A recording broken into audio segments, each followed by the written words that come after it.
This is Radio in 30. New Age Radio. We run the streets, motherfucker. So help me God. It started as a dream, and 2012 started the scene.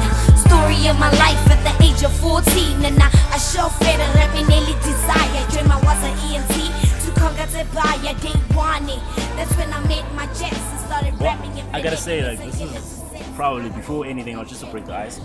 This is probably the one interview that everybody in my team was more excited about, more than me. Like, I do get excited about interviews there. So you were not excited? No, I do get excited about interviews, but they were more excited about this more than me. They were even early, which they never are. So welcome on Radio 30, Shasta. Thank you lovely so to have much. I'm so honored. So you have this pull that you make my team come early. Yes. Which is amazing. But I'm blushing even. I actually want you to just take me to everything. Let's start about the basics, like where everything started. Besides, I want you to talk to me about specifically your love for hip hop, where it all began. My love for hip hop is crazy.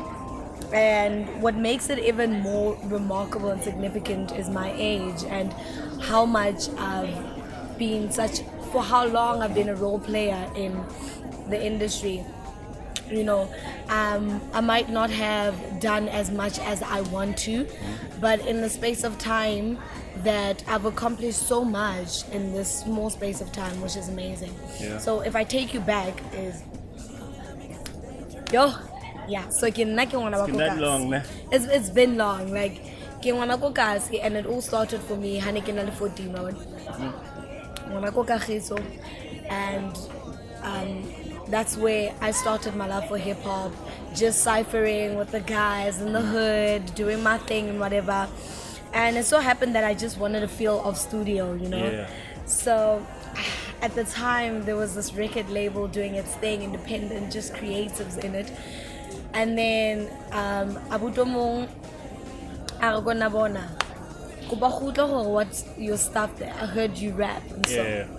And so I was like, okay, this is my thing. I sent him a voice note, and he's like, okay, just come through to studio and we'll hear what you've got. I go into studio. I was quite underground, like, you know, those big words, very English-like and so. Yeah, the posh English. Yeah, I had the posh English underground rapper vibe going on.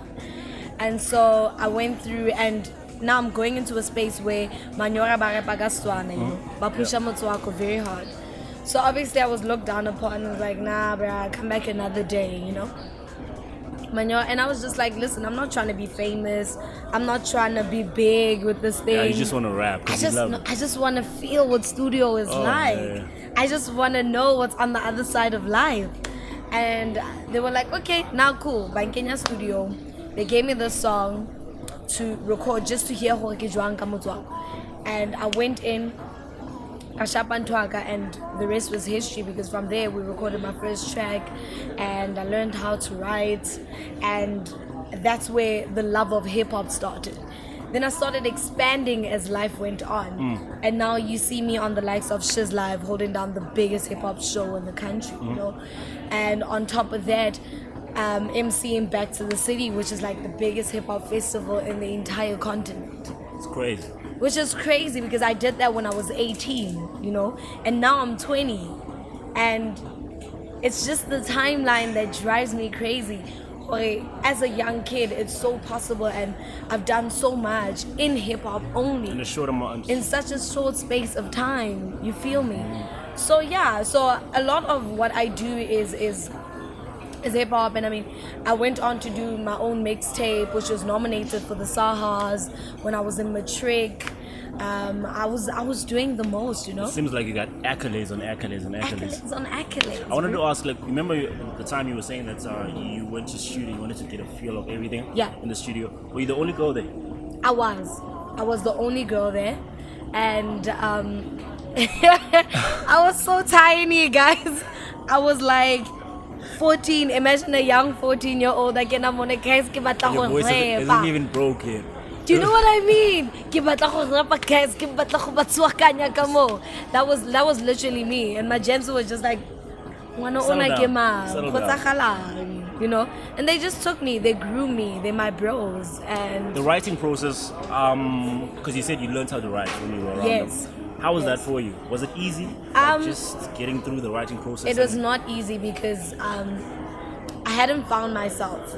You know, when you know you have a calling to a certain art, Yeah. but you haven't found your feet. I mean, you were 14. I I we was can give you 14. some leeway, You at know, I least. never sa tlhaloganye much about all of this. But I knew that I wanted to rap. I knew I wanted to be in the space of hip hop. I knew the passion was there. And hence, I was that kid. Instead of starting on a weekend, I would sit indoors and write there, doing my thing. Are you serious? No, for real. And that's how I spent most of my weekends. Yeah. And my mom was worried, man. Like, it's weird. But I think that shows true passion. If no one is telling you do it, do and it. you're going in and doing it for yourself, you're Yeah. just drawn into it. That was just me. And I just learned because nothing was pushing me towards it, but at the same time, I was just passionate about it. So I just sat down, listened to all the artists, and I listened to everything. I listened to Who were you everything, listening not to at just that hip time, hop. basically? Especially in hip hop. In hip hop that time, I'm not gonna lie, I was listening a lot to Eminem. Yeah. I was listening a lot to I had a folder. It was Eminem, it was Cooley, it was Momolimi, Cooley on the Motswako side of life, Yeah. and Naughty I listened to a lot, and also His Jabba. his I listened to those were my inspirations in Motswako, in Motswako. case they didn't know. But yeah, and then on top of that, Nekutlela Eminem a lot because I had this aggressive feel to me. You know what I mean? And because now, let me let you in on a scoop, on a young scoop, a young exclusive, is that I'm gonna be dropping my EP very, very soon. Yeah. So people should look out for that. But the aim of this EP is to show growth. Is Like it finished already? Is it done? it's done. It's done. Yeah. It's to show growth from Nohetsa Halang from Chazz, ne? When I dropped my EP, The Truth, which was nominated for the SARS, right? Like I said. And to now, like a couple of years later, to show hore, it doesn't mean that when you've sat out for a long time, Yeah. ne? That you lose your your skill. There is so much growth in my project now that I want people to hear. The aim of this project is not me or whatsoever. Yeah. It's just to show the passion, to show and to tell my story properly, to show and to tell you guys what's been happening ever since the story that I told on The Truth. To show you guys Wanyana Ona has grown now. Do you understand what I mean? I'm taking you been from 6 my years scene in now. high school to my scene in varsity now. Yeah. So the beautiful thing about it is the fact that you're a female rapper, not Yeah. just a rapper, No. but you're like an all-rounded entertainer. That's true. That's the word, right? Yes. So with how you've grown, especially like talk to me about the challenges you face, especially as a girl. Basically getting into a sphere or kind of like a job that's mainly dominated by males. Yeah. No, that's true. I'm sure there were a lot of premeditated type of views about you, and basically like as a woman like getting into something like this, which it's kind of like that's the word, like a lot of misogyny, you know what I'm saying, Yes. getting into the sphere. And talk to me about those things, how you faced and how you went through them as a young lady. To be honest, Hanko figures or something like that. Yeah. Because at the end of the day, we all know Hore Basadi struggle a lot to be on the equal basis of males. That's honest, that's just straightforward. And I think for me, ne, it's just a matter of, yes, I've been criticized, I've been told, you're not a good presenter. What are you doing in the space, Yabana? You know what I mean? Like, it's always been hard for me. And the worst part is not just the fact I'm a female, it's also because I'm so young that everyone also feels the need to always want to control me and control my mind, control my creativity. But that's the thing about an artist, you can't control an artist's mind. Nobody wants to get boxed in. You can't box an artist's mind, bro. Do you know? And all I did is sit there. I've cried a lot of times. There were times I wanted to stop presenting. There were times I stopped rapping on an overall because I just couldn't deal with all the critiques and all the meanness that was coming from people. Do you understand what I mean? Because what you're going through inside, they don't know your background, they don't know what's happening with you, and then people just become inhumane because you in the fame light all of a sudden. Now, how I've always found it fascinating how people say the meanest things to people who are in the spotlight, and you realize that's a human being, right? Yes, you know what I mean? It's crazy. But the important thing is to find yourself, because once you find yourself, nothing will shake you. First of all. Yeah. Second of all, you need to believe in yourself. You cannot want people to believe in you when you don't believe in your art. If you hear as Paps and you're doing radio in 30 and you don't believe in it, you can't expect us to believe in it when we watch it. We will never buy into it because we're gonna feel that passion and you're just doing it for Justin J. And that's me. Every single morning when I wake up, I tell myself I'm not in competition with anybody else, anybody in the fame lights. I know what I am going for, and no one else will understand the aim. No one else will understand the result until I prove it to them, until I'm passionate about it, until I believe in myself and anchor myself down. Then I can bring people aboard and say, yo, this is Shazz. I am a brand and I believe in myself. I believe that I'm an all-round entertainer who can make things happen. And people will then believe in what is Shazz, the brand. And then we can keep moving. But if you don't have that foundation, how are you holding? Yeah. Another thing that I've noticed about you, which I love a lot, it's everybody needs to have this. You need to have thick skin. It's Yes. very important. That is And you strike me as someone who has that. It's very bold. In your confidence, you're not arrogant, but in your confidence, because let me tell you, when I did this interview, remember I was telling a lot of people excited about Yes. it. I forgot to tell you this one. My baby sister, who's like 11 now, watches like shiznit like crazy. Yes. So for her, when I actually announced that I'm actually interviewing her, she went even more crazy. She's like, oh, I want to be there. But like, she's like, listen, okay. So, and I've realized, I remember I was asking you about your fan base Yeah. and how you deal with that. A lot of young people look up to you. A lot of young girls, a lot of young guys, a lot of like the youth, which is like the next generation after us, they look up to you. So how do you like deal with the pressures of being a role model so young? I mean, You're making me so emotional. please don't cry. We don't do that here. You know, it touches home because I have my own little brother, you know what I mean? Yeah. And when you guys listen to my EP finally, I haven't set a date, I don't want to make any immature announcements, but when you listen to my EP, I literally say on one of my songs that, yo, when my brother says to me, I want to be like you, sis, you know, I want to be like you, you inspire me. He's only 10, and for him to be saying such big words is amazing, you know. There are bigger celebs out there and whatsoever, but my brother chooses to believe in the one at home. It's a lot of pressure because I always say, every single time I'm asked, what is your market when it comes to my project? Who are you pushing? You know, these PR questions whatsoever. And I say, I'm marketing to those who are not on the Twitters, who are not on the Instagrams, because I know that's where my fan base is. There is something about young kids that they're just so pulled to Shazz, and I do not understand what it is. I haven't figured it out. I asked you the question, you laughed. I You're don't. Like, I laugh you because need- I can't figure it out. But I think it's just that thing, Yahweh. I know with my peers, my age, it's that thing, Yahweh. You holding down Shazz life. You holding down your dreams. You're holding down the whole rapper side, and on the same time, you're holding down the LOB. Yeah. Do you get what I mean? And it's a lot of work. I cry, I break down, and what so. But at the end of the day, like I said, if you know what you're going for, if you believe in what you're going for, you are going to get it. So with my peers, where I'm drawing inspiration and where I'm giving off inspiration. But with the little ones, I don't know. I truly don't know.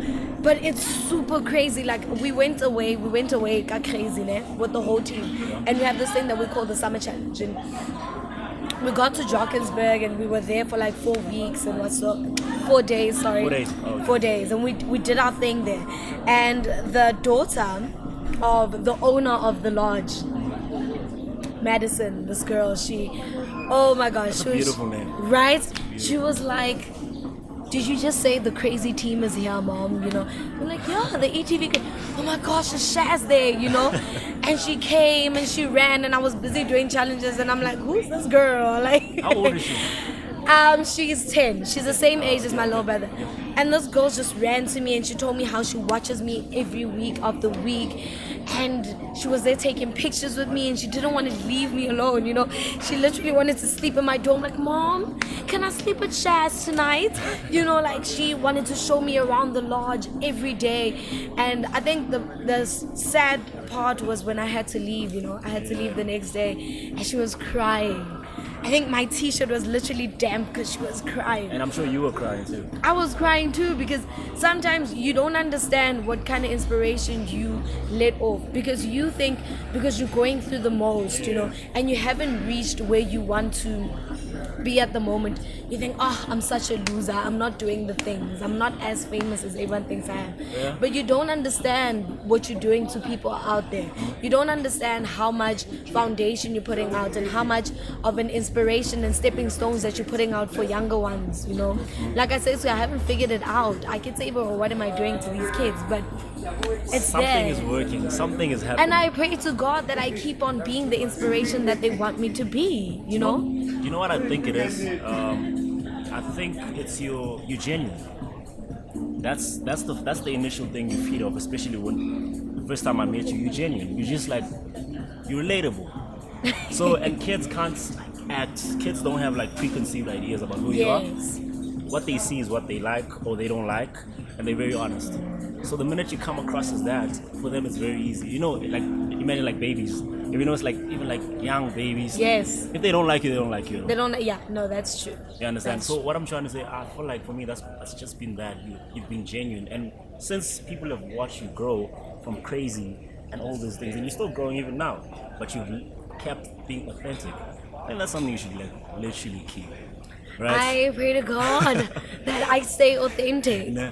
But knowing me, One thing I want to talk to you about now. Yeah. It's your love for hip hop, rapping, and your love for presenting. I want you to talk to me about both those individually, and talk to me about how they've actually like combined. Because now we see you on TV, you're presenting, and then at the same time we see you in cyphers and doing this, and like we got a Yeah. mixtape coming up. yes. Which one is which? Which one do you love the most? That is so hard because But you knew I was gonna put you on the spot on that. not true, you know. Like I said to you, I've always been that type of person who you can't box me, man. So even recently, not only presenting and the whole rapper side of life, but Yeah. I've also just done my first runway, you know, where I went into modeling too, and first voiceover, and When I was don't that? know. When was that? Was it like recently? This is now recent, like December? this is like late 2017 to 2018. Like my first voiceovers, my first runway for Soweto Fashion Week, which was absolutely amazing. So I just keep expanding, you know what I mean? And I can never say which is my favorite, but I can tell you where it all started. And Wow. that's my foundation. Like rapping is me. It's my passion. And even if I'm out of the game for a while, you still hear people saying Shaz the rapper. Like no matter, even when I was on TV, you know, it was so hard for people to accept the presenting life. Because still people attack me on my Facebook page. Still people As the attack rap. me on Instagram like, yeah, bro, where's the music? We don't care about the pictures. Rawbona, man. Music okay, do you understand? And that shows me who I am. I can't run away from who I am. Things did get hard. Things got very tough on the music side of life. I lost my whole team. I was there alone. I was already making waves, and by that time I knew nothing. Was this before Crazy and all This of is that? before Crazy. This is before Back to the City. This is before everything. And I had lost. I realized at that moment that I had lost myself because I didn't know who I am. I didn't anchor myself. I didn't take time to know who Chazz is. I just went on with what people thought I should be. Do you understand? So for me, the rapper side of life will always be number one. It's my foundation, it's my passion, it's all I am. Because no matter how much time I take off it, when I go back, I still feel alive in studio. And then when it comes to the presenting side of life, has helped me become more feminine, more in touch with my appearance. Because when I was rapping, I was this baggy little girl, shorts and all, these big padded shoes, that was me. And when I started presenting, I started seeing another side to me, that I can actually hold down the whole feminine and boyish side, which is amazing. So for me, they all draw out something in me. So I can't choose my favorites. But I know now that I've learned to love every side of me, because every single time I discover a different talent to me, and it's God's grace, because how I got discovered to be a presenter was crazy. I was on the Back to the City stage. I was 18. There I am, little kid on a song. Yo, what's happening, everybody? And the content producer was like, we need that girl to come audition. Craze. Crazy.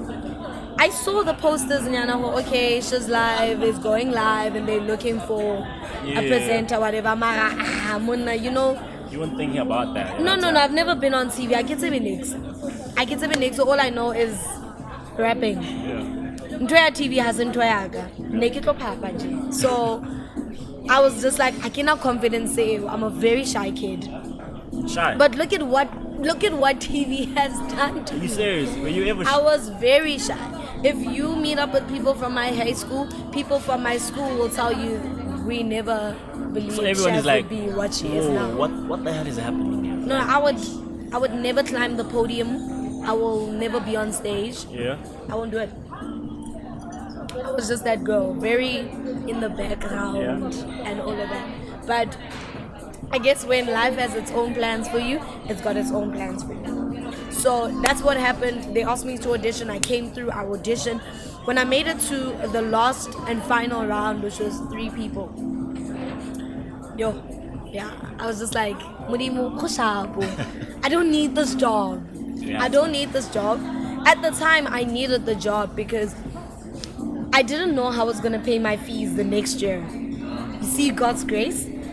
I went in go varsity saying to my gran, let's do this, she hustled up her pension money and she sacrificed so much for me and said, "Ngwanaka, ke tlo go sa sekolong. No matter what it takes, I'm taking you to school." And I said to her, that's cool. But how am I gonna push through, I didn't even have much pocket money and all of that. But it's so much pressure when you're already a bit in the limelight and everyone thinks, you've got this money and TV. There is no way, So when that happened, I just felt like that job was always meant for me. No matter how many mistakes, trust me, I've made so many mistakes on air. Because I truly didn't understand TV at all. That's how you learn, though, And at that point, I was like, I'm gonna get fired. But they never did. I'm gonna get fired. You get a warning at least. I don't even know. I had so many warnings. I had so much. They sat me down. They reprimanded me so many times. But for some odd reason, they never let me go. Kept on believing. And I don't even think ETV understands what they've done for me. Do you understand? I don't think they understand that they've put through a kid Moskolo, that they've allowed me to study my LLB without even noticing. Which is crazy. And you've right? never said this to you. And I've never said that to anyone. Wow. I don't think they understand that just by keeping me on this job and just by presenting and coming through to Shazz Live and every week saying to myself, I'll be better, that they put me through my LLB without even noticing. Do you know what I love about this, like this job that I have? But more than what I love about the interview that I do is the fact that I can get into people's minds, the people that I'm actually interviewing, and they should get personal. They can be free and open about stuff like that. Because I'm sure a lot of people have never even heard this ever. No, nobody. Not even once. No, not even once. But I want you to talk to me about how you've dealt. Okay, I'm sure you're probably dealing with it sometimes too. How do you deal with fame? Because a lot of people have their own, you know what I'm saying? A lot of people wanted to be famous. You were telling me right now you never wanted to. I was never about that. Never about that. Like, how have you dealt with fame? How are you trying to deal with it? Because it's coming at you like a fast train, a moving train. The funny part is, I keep feeling. Yeah? I keep feeling, and I'm just that type of person who, as long as I haven't reached and done everything that I want to do, Still won't feel accomplished. you know, I don't know how to be complacent. I personally don't even know how to sit still.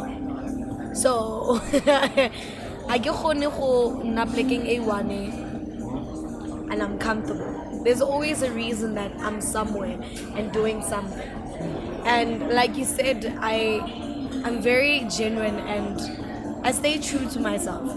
And so this whole fame life and whatever,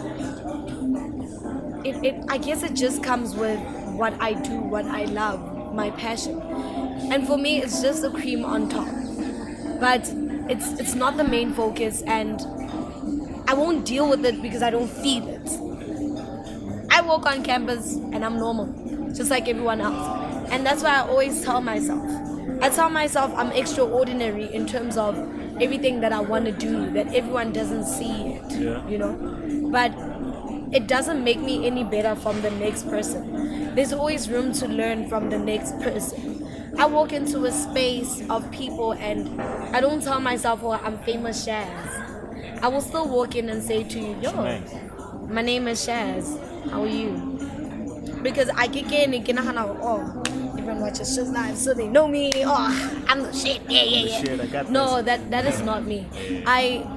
I've always been one, and I think it's the way I've been raised, you know. My mom always told me, you ain't better than nobody. You don't look down on people. That's not how I raised you. And then oh, I'm scared of my moms.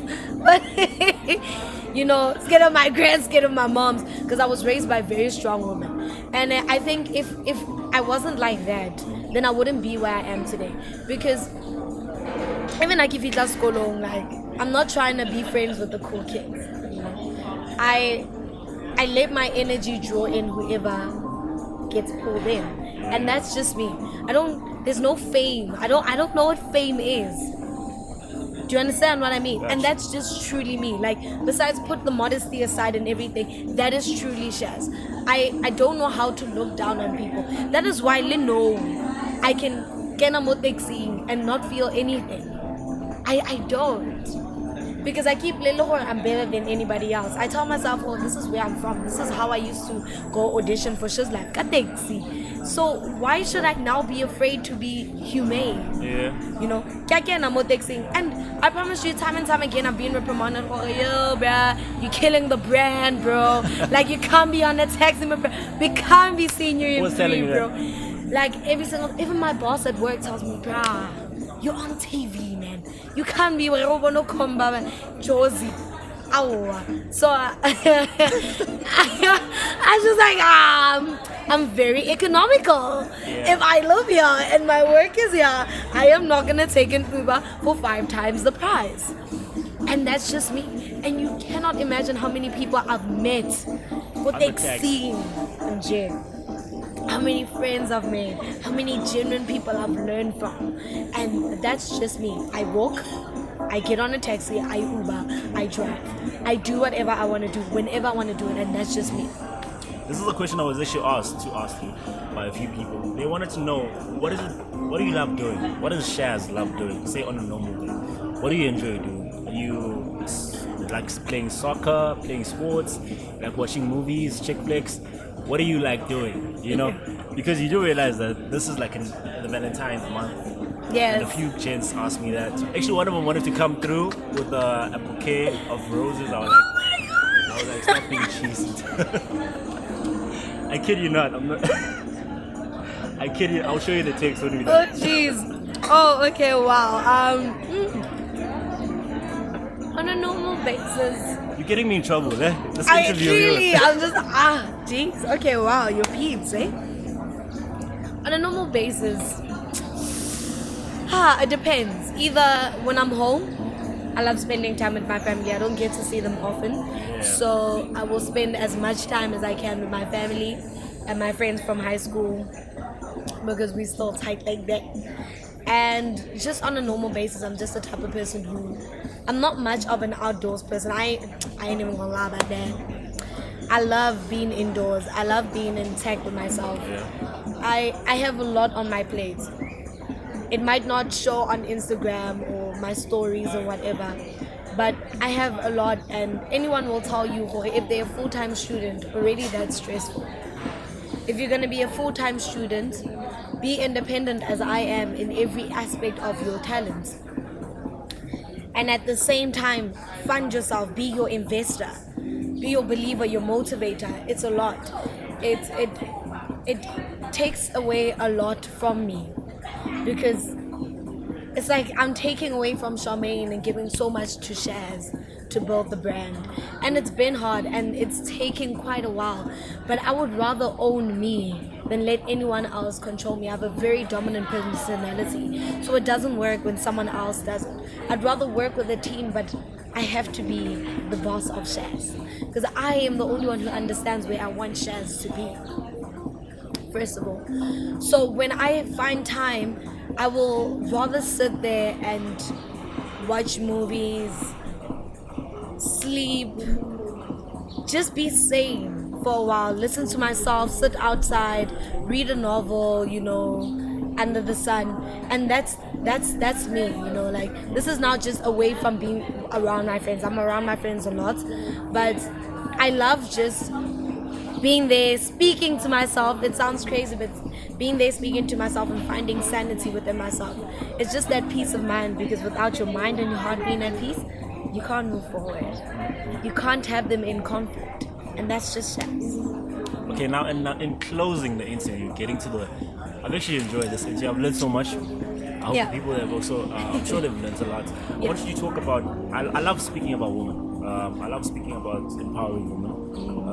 You can't run or shy away from the fact that you represent a lot of, you're no longer a girl now, you're a woman. Yeah. You represent a lot of young girls and women alike. I want you to give some advice, especially the girls who are trying to achieve their dreams, the ones who've been shut down so long, for so many times, the ones that people speak badly about, the ones that get ambushed on social media. Talk about that too, how you handle like social media critics, you know, because a lot of them, they look up to you for a lot of advice, just like we used to look up to other people when we were young. Let's start off with the social media critics. Let's talk about that. With the social media critics, we need to stop letting social media consume our lives, first of all. Second of all is, for me, I always say, ha motho a na le nako ya go bolella matšhila on social media, ne? They're bored with their lives, and there's something that you're doing that is so amazing that is making them jealous, and that's it. You need to remember that people speak whether you're doing bad or good, ne? And if someone's gonna take time just to come to you and tell you, oh, or something, you are doing something amazing. You are doing something that everyone's so scared of that they want to crunch you down. Don't let it happen. Silver lining. For me, social media is about silver lining. I'll tell you something funny that I did. Is with my EP, I wanted to have a private listening session. But I said, screw that. I'm going to have an individual listening session. I'm gonna say, yo, Paps, listen to my thing, listen to my EP, and that's what I did when people came through to studio, and I said, yo, listen to this, and I tell you, someone said to me, no, make only people who you trust listen to it, and I said, nah. That's the worst advice ever. That's the worst advice ever. and I made people who I don't trust listen to it. And funny part is, I know who I don't trust. So has about the EP, I will know it's good if they keep quiet. And that's it. Because not everyone's gonna be happy for you, and that's social media for you. That is the same concept as life. It just gives the hypocrite something to hide behind. You understand? So Bonahena, don't let that make your enemies listen. Make your enemies feel your wrath. You know, and if they don't say anything, if Bapa Lobo's congratulations, do you know how hard it is to tell someone congratulations? Yeah, that's when you're jealous of them, and that's life. You need to learn how to deal with that, or else you can't move forward. But when it comes to empowering women and all, my only advice is just to say, women are very emotional. They're very emotional beings, and I say the best way to deal with things is to guard against your heart. There's actually a Bible verse about that. Guard against your heart, and everything else will be in line. If we as women learn to find true happiness, and stop making excuses for things that hurt us just to keep them into our lives. If we get rid of everything that affects the heart, you are empowered. Because if you are constantly sad within, you will not be able to see the blessings. You can't do anything. In front. You can't do anything. And that's the thing. We overlook. We'll be saying, well, no, you know what? Read up about stuff. What? No. That is not the foundation. That is not where it starts. It starts with your heart. You need to be truly happy. And then you're going to see your blessings. Then you're going to move forward. Then you're going to have all these crazy ideas. And you're going to wake up every single day and want to do something for yourself. Because you've got it against your heart. Chazz, thank you for coming through the radio. It's Valentine's Day. You know? I'm the Valentine. Baby girl, you give me joy and excitement. I promise I'll never get tired. Even though I got a girl, you're my side chick. I call you my girl, never might be. Best of both worlds, you a hybrid. All your exes were a little short-sighted, cause they never ever saw the right shit. That's why I buy you do your never Nike. You really changed my mindset, cause I used to go for girls who are light-skinned. When you drop it to the floor, girl, I like it. When you drop it to the floor, girl, I like it. I like your curly hair and your physique, baby. You're unique, baby. You so complete, baby. Never conform. I swear you got it all. I always think about the first time we got it all. Back up for me. Oh, baby, won't you back up for me? Cause I could get you wetter, set up, living better. I could show you levels never achieved.